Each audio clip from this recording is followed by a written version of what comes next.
करोड़ों दुरूद पाक नबी करीम सल्लल्लाहु अलैहि वसल्लम की ज़ात अक़दस पर ज़ात का इरफान दिया, हमें वो दीन दिया जो सच्चा था, हमें वो रास्ता दिखाया जो सच का रास्ता था। ये दो निस्बतें बड़ी अहम हैं जिंदगी के अंदर। इन दो निस्बतों को समझा करें और महसूस किया करें। दुनिया और आखिरत की तमाम कामयाबी इन दो निस्बतों में सिमटी हुई। इससे पहले कि मैं अपनी बात का आगाज करूं, मैं सबसे पहले प्रोफेसर मोहम्मद अतीक हाशमी साहब आपका शुक्रिया अदा करता हूं कि आपने मुझे इस वर्कशॉप में बात करने का मौका दिया। अतीक हाशमी साहब बड़े खूबियों के मालिक हैं। वो कहते हैं कि मारना पीर होला होना है, तो अतीक हाशमी साहब से सीखा करें, स्पेशली जो इस सेशन के अंदर स्टूडेंट्स हैं उनसे मैं ये बिल्कुल बराह रास्त बात करूँ। हमारा मसला ये है कि हम सीखते नहीं। हमारे पास अतीक हाशमी जैसे लोग बहुत कम है इस सोसाइटी में। इस सोसाइटी में टैलेंटेड और सलाहियत वाले लोगों का कैद पड़ा हुआ है। ये सोसाइटी बुनियादी तौर पे मादत के साथ नलायकों के ऊपर है, अंधों में काने हैं यहाँ पे। अतीक हाशमी साहब से मेरा 16 साल का जो तल्लक है, ये मेरे बेहतरीन दोस्त हैं। ये वैसे ही दोस्त हैं कि हजरत अली से पूछा कि अमीर कौन है, तो आपने फरमाया जिसके सबसे ज्यादा दोस्त है। मैं दोस्तों के हवाले से हमेशा अमीर रहा। अतीक हाशमी साहब जैसे और सद्दात नुमान जैसे हमेशा दोस्त मुझे मैसर रहे। और ये जो दोस्त होते हैं, जो तल्लकदार होते हैं, ये आपको बहुत सारे एहसास दिलवाते हैं, आपको आपके पास सलाहियत होने का एहसास दिलाते हैं। ये अभी वकालतनामा की पोस्ट यहाँ अतीक साहब आपका थैंक यू आपने यहाँ दिखाई। ये इस वक्त ये मेरे एडमन मेरे साथ हैं। ये पोस्टें हम 307 नंबर मेरा मुकम्मल हो गया। मैं ये मिसाल देता हूँ और इस साल के एंड पे ये मेरी बुक बन जाएगी। और नुमान साहब, मेरा ख्याल है आज़ाद कश्मीर में सोशल मीडिया के अंदर इस तरह की पोस्टें लिखने का आज़ाद मुझे हुआ। ये कैसे आगाज हुआ? ये शुरू में अतीक साहब मैं ये 2-3 पोस्टें मैंने लिखी। मेरे एक दोस्त हैं खालिद बंदराल साहब, वो स्टॉकटन में होते हैं। उन्होंने मुझे फ़ोन किया, कहते कि ये आप सुबह एक मुख्तसर सी पोस्ट लिखते हैं और वो फेसबुक पे आप अपलोड करते हैं। अगर आप इसको न्यूज़ ग्राफी बना के डिज़ाइन करके इसे अपलोड करें तो हमें भी फ़ायदा होगा, हम उसको सेव कर लिया करेंगे। तो यूं एक आगाज हुआ और सिलसिला चलते चलते 307 पे पहुंच गया। अतीक हाशमी साहब मेरे भाई भी हैं और इनसे एक मेरा तीसरा रिश्ता है जो आपसे मैं शेयर करता हूँ। ये मेरे पीर भी हैं।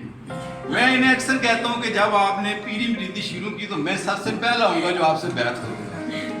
अलबत्ता मैंने एक शर्त भी रखी हुई है कि मीरपुर में खिलाफत आप मुझे देंगे, फायदा भी बड़ा होता है। अब मोटिवेशन के ऊपर काफ़ी बातें हुई। मोटिवेशन के ऊपर अब अतीक हाशमी साहब सेंसा के अंदर आप काम कर रहे हैं तो मैं आपको अप्रिशिएट करता हूँ। इस तरह का काम यकीन करें मीरपुर में नहीं होता। हालांकि मीरपुर सेंसा से बहुत एडवांस है, मिनी लंदन कहा जाता है और वाकई वो मिनी लंदन है। और आपको मैं अप्रिशिएट करता हूँ कि आप यहाँ ये काम कर रहे हैं। मोटिवेशनल मुकर्रर हर बंदे को होना चाहिए, इस पर खासी बहस हुई। और यहाँ पे माशाल्लाह फीमेल ज़्यादा हैं, हमारी आबादी का 52% है और आपके बगैर अब तरक्की का तस्वर मुमकिन नहीं है। खास तौर पे माशरे की तरक्की घर से शुरू होती है और घर की तरक्की आप लोगों के बगैर मुमकिन नहीं। तो एक फीमेल के लिए मोटिवेशन का ये मतलब नहीं है, जिस तरह मोटिवेशन भी एक शोबा है, लोग मोटिवेशन के ऊपर कमर्शियल बात करते हैं। एक उस्ताद को भी मोटिवेशनल होना चाहिए। एक बाप अगर मोटिवेशनल है तो वो अपने बच्चों को बेहतरीन अंदाज से किसी भी फील्ड में मोटिवेट कर सकता है। जब अतीक हाशमी साहब ने मुझे यहाँ कहा तो मैंने कहा कि हम बहुत सारी जगहों पे बात कर लेते हैं, लेकिन साहिब इन लोगों के सामने बात करना बड़ा मुश्किल होता है। आप टीचर हैं और उस्ताद के सामने बात करना वाकई मुश्किल। तरक्की के और प्रैक्टिकल के कुछ और पैरामीटर्स होते हैं, वो आप लोगों ने अपनाने हैं। मोटिवेशन के ऊपर मैं बात करने से पहले जो मैंने देखा कि 2 चीजें मोटिवेशनल मुकर्रर के पुष्ट पे खड़ी होनी चाहिए। एक वो जो बात करे वो सच बात है।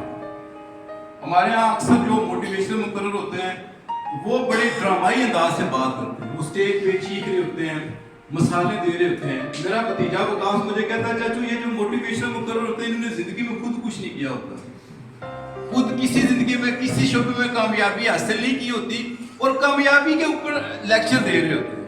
یعنی مجھے گاڑی نہیں چلانا آتی تو میں گاڑی کے اوپر کیسے لیکچر دے سکتا ہوں؟ میں انگلینڈ گیا ہی نہیں تو میں انگلینڈ کے شہروں کے اوپر کیسے بات کر سکتا ہوں؟ تو موٹیویشنل جو مقرر ہے وہ سچ بات کرے. سچ بات جو ہوتی ہے اس کا ایک اپنا اثر ہوتا ہے. باقی دیکھیں نبی کریم صلی اللہ علیہ وسلم نے جو آخری خطبہ دیا غالباً تیسرا وہ 35 منٹ کا تھا. اس سے پہلے نبی پاک نے جتنی باتیں کی وہ بڑی مختصر تھی، وہ سچ کی طاقت سے تھی. جو دوسری بات ہے وہ کریکٹر، اور جو موٹیویشن مقرر ہے اس کا کریکٹر اور اس کی زندگی میں بھی کوئی اچیومنٹ ہونی چاہیے. ماں وہی بیٹے یا بیٹی کو سمجھا سکے گی کہ اس نے خود بھی کچھ کیا ہو. اگر اس نے زندگی میں خود کچھ نہیں کیا تو چلے بچہ چھوٹی عمر میں تو سن لے گا، بعد میں کہے گا آپ نے کیا زندگی میں کیا. تو یہ دو چیزیں بڑی ضروری ہیں.